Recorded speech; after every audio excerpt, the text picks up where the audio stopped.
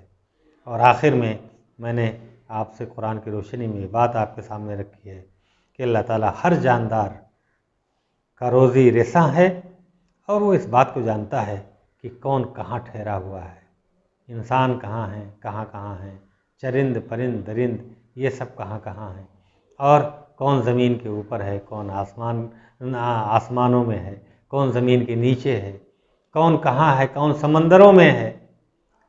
سب کے رزق کا نظم اللہ تعالیٰ فرما رہا ہے، اور وہ یہ بات کو بھی اچھی طرح جانتا ہے کہ انسان اس دنیا میں کب تک رہے گا، اور اسے کتنی رزق ملنی ہے، اور پھر اس کا انتقال کہاں ہوگا اور کہاں وہ مدفون ہوگا، اس لیے کہ پلٹ کر ہم سب لوگوں کو اسی کی طرف جانا ہے۔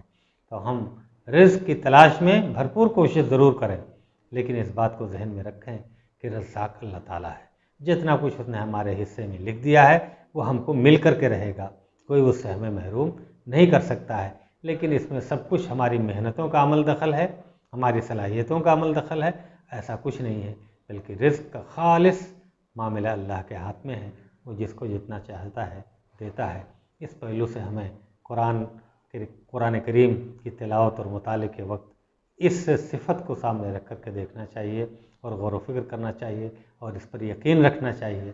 بسا اوقات انسان رزق میں تنگی اور پریشانیوں کے وقت جزا فضا کرنے لگتا ہے، شکوہ شکایتیں کرنے لگتا ہے، اللہ کو گالیاں دینے لگتا ہے، یہ کفر ہے، اور گویا کہ وہ اس امتحان میں جسے اللہ تعالیٰ لے رہا ہے وہ ناکام ہو گیا۔ میں اللہ تعالیٰ اس پہلو سے اپنی صفت رزاقیت پر ایمان اور یقین کی توفیق دے، اور زندگی میں جو حالات پیش آتے ہیں اس پر صبر و ثبات کی توفیق عطا فرمائے۔ وآخر دعوانا ان الحمد للہ رب العالمین۔